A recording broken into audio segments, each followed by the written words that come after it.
Ethan had everything others could only dream of: wealth, power, and a secure future in his father's tech empire. But one rainy afternoon in the park, a small event, a young boy, a rock, and a stray dog, changed the course of his entire life. Can someone born to be a CEO walk away from it all, just because of a silent plea and a pair of desperate eyes? Ethan had it all. Born and raised in the heart of a wealthy family in San Francisco, he was the only son of Thomas Hartman, the founder of HeartTech, a global empire in artificial intelligence and smart technology. From a young age, Ethan lived in a luxurious mansion, surrounded by the best: private tutors, five-star chefs, nutritionists, personal trainers, each one dedicated to shaping his every step. To the outside world, Ethan was living the American dream, except it wasn't his own dream. Groomed to be the perfect heir, he always felt something was off. Endless board meetings, high-stakes negotiations, empty praise, none of it stirred anything inside him. But for his father's sake, he kept walking the path laid out for him. Thomas, a powerful and determined man, constantly reminded Ethan that he was the future of the company, the only one capable of preserving the empire they had built over the last 3 decades. He often said, "You don't need to find your own path, you were born on it." Ethan stayed silent, just as he always did. He didn't know what he truly wanted, but he was certain his life couldn't just be numbers, contracts, and shares. Everything began to shift one weekend evening, during a charity event hosted by the company. While handing out supplies to the homeless, Ethan offered a coat to an elderly woman. She looked up at him, eyes suddenly bright, and gently clasped his hand. "You were born to lead," she rasped, "but maybe not in the way your father thinks." Ethan froze. He was about to respond, but she had already disappeared into the crowd, as if she'd never been there at all. Her words were like a small stone dropped into a still lake, creating ripples that wouldn't stop echoing in his mind. A few days later, Ethan was out for his usual run through the park. A light breeze rustled the trees, everything calm, until he heard a sharp, pained bark. A young boy was laughing gleefully, and just a few feet away, a stray dog was trembling, blood seeping from its front leg. Ethan rushed over. "Stop!" he shouted. The boy jumped. "I caught it. It's mine now." Ethan knelt down, looking into the eyes of the wounded animal, its breath shallow and quick. In that moment, the old woman's words echoed once more in his mind. And he knew this was the beginning. Not just of one act, but maybe of an entirely different life. The small dog was rushed to the nearest veterinary clinic, cradled in Ethan's arms as if he were carrying a fragile life that fate had entrusted to him. The vet said if they'd arrived just a few minutes later, the leg might have gone necrotic. Relief and a heavy weight settled over Ethan all at once. He sat for hours in the waiting room, dog hair and dried blood still clinging to his hands. When the dog finally came to, it looked at Ethan, eyes full of fear, but with a flicker of hope. A strange feeling washed over him. This wasn't just a stray. It was a piece of a world he had never been taught to see. Then, unexpectedly, the boy from the park appeared at the clinic, accompanied by an adult. same defiant face. He pointed at the dog and said, "I shot it. It's mine." Ethan sighed. "He's hurt. I brought him here for treatment." "You shouldn't hurt animals like that." The adult cut in, firm and unapologetic. "If my kid caught it, then it's his. That's the law of nature, isn't it?" Ethan couldn't believe what he was hearing. Maybe the world really did need a different kind of conversation. A different lens. After a brief argument, Ethan offered an unusual suggestion. "Instead of fighting over this, why don't we let the community decide?" That night, Ethan shared the story on social media. He hadn't expected much, but the tale of a wounded stray dog and the young man who wanted to save it spread like wildfire. Thousands of comments flooded in. Some sided with the boy, rules are rules. If you catch it, it's yours. But most asked a deeper question: if the dog could choose, who would it choose?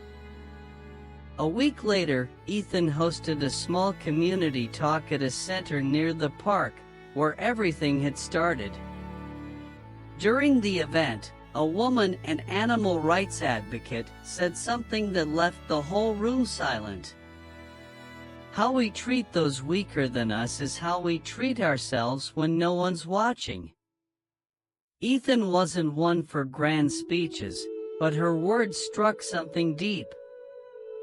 For the first time, he didn't feel alone in believing that maybe the world needed more than profit, ownership, or survival of the fittest.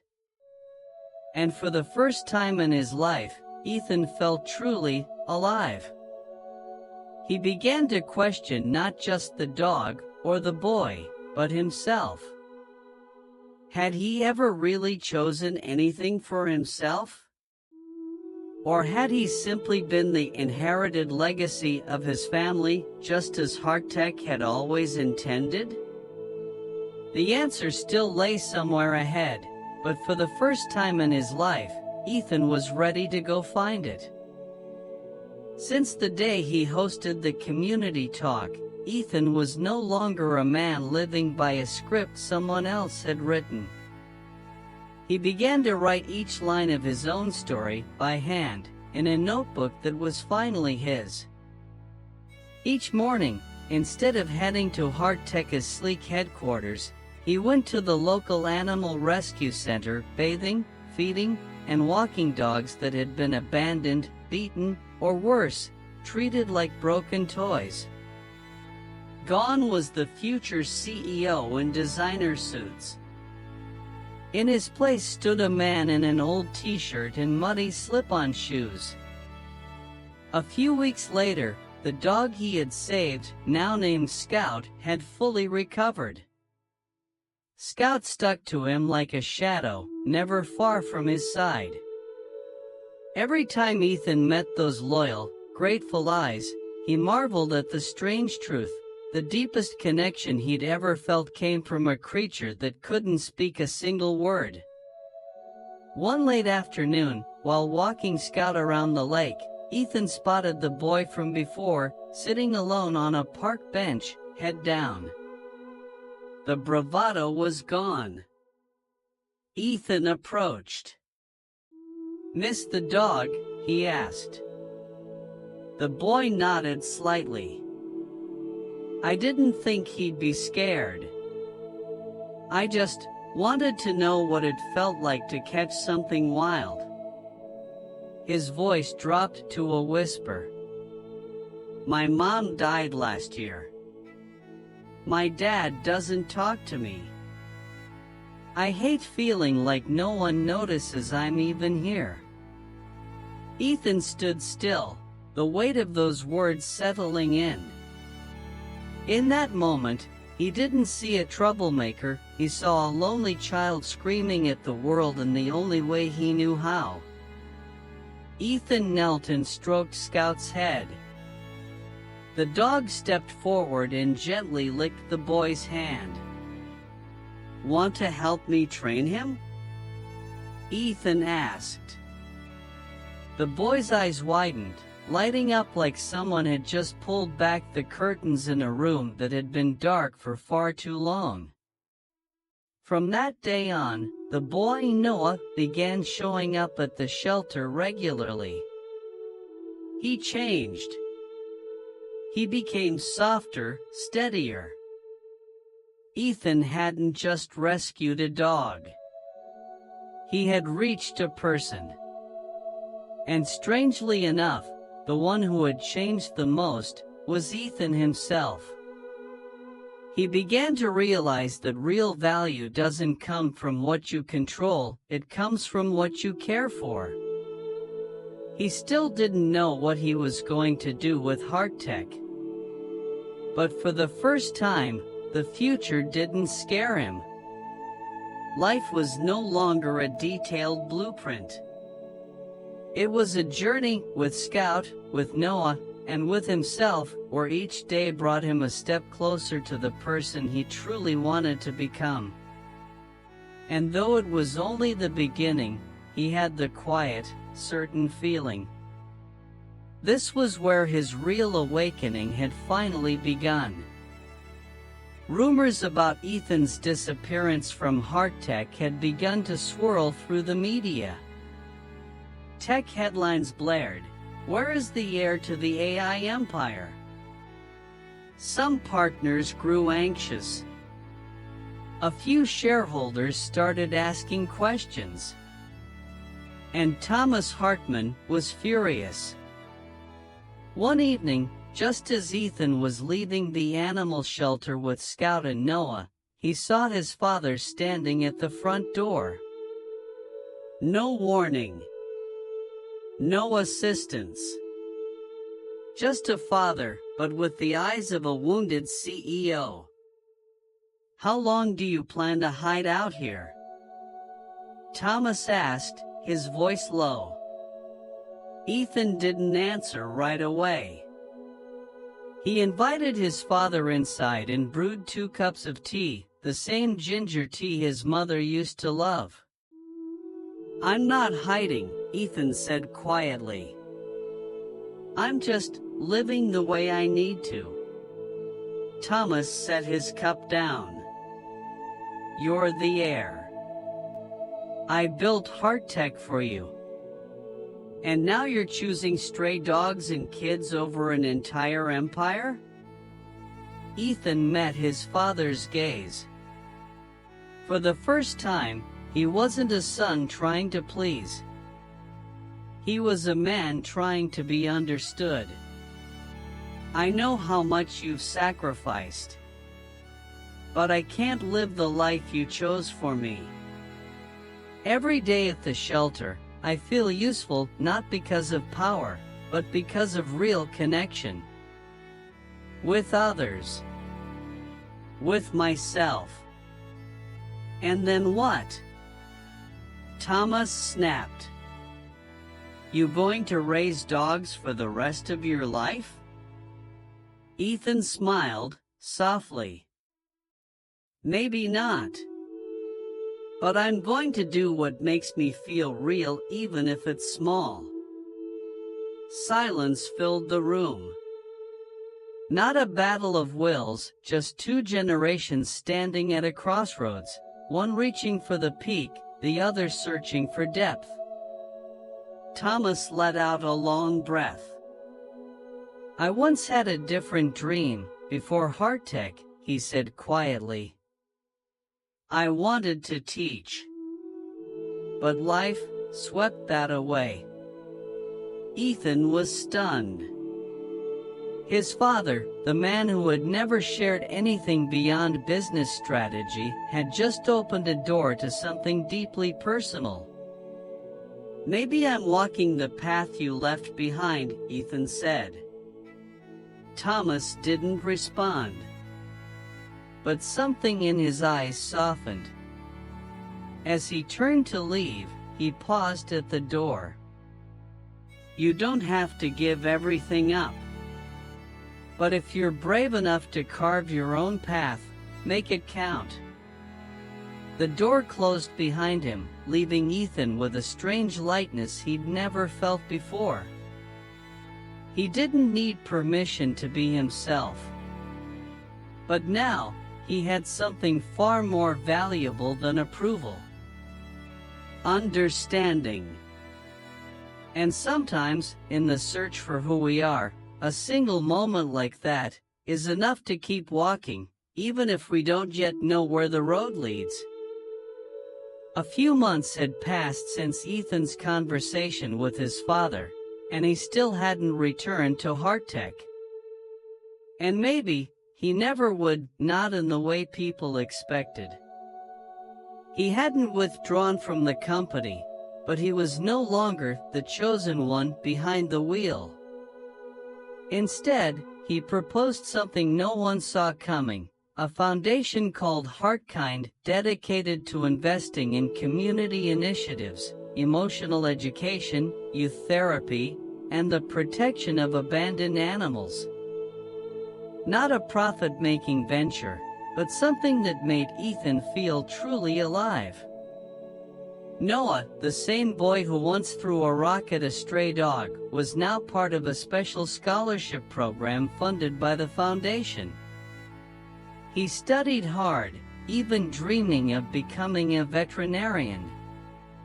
Scout still lived with Ethan, a living symbol of everything he had come to understand: that love, patience, and trust can heal any wound, dog or human. One crisp autumn morning, Ethan stood by the lake where it had all begun. The water was still. Leaves floated gently down. Scout rested quietly by his feet. He thought about the words the homeless woman had once told him: "You were born to lead, just not in the way your father thinks." Now, that sentence wasn't a riddle. It was a reminder. Leadership didn't always mean being on a stage. Sometimes, it meant kneeling down to lift someone else up. It meant listening in silence. Asking instead of declaring. Knowing what you live for, not just who you live to impress. He recalled a passage his mother used to read to him as a child. We are born twice. First, when we enter the world. Second, when we discover why. And he knew this was his second birth. He didn't need the CEO title to feel worthy. Didn't need $1 billion headquarters to feel influential.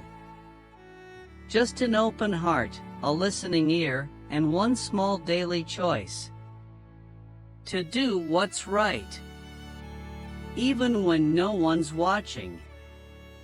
In a modern world full of noise, choices, and pressure, Ethan hadn't picked the easiest path or the richest one.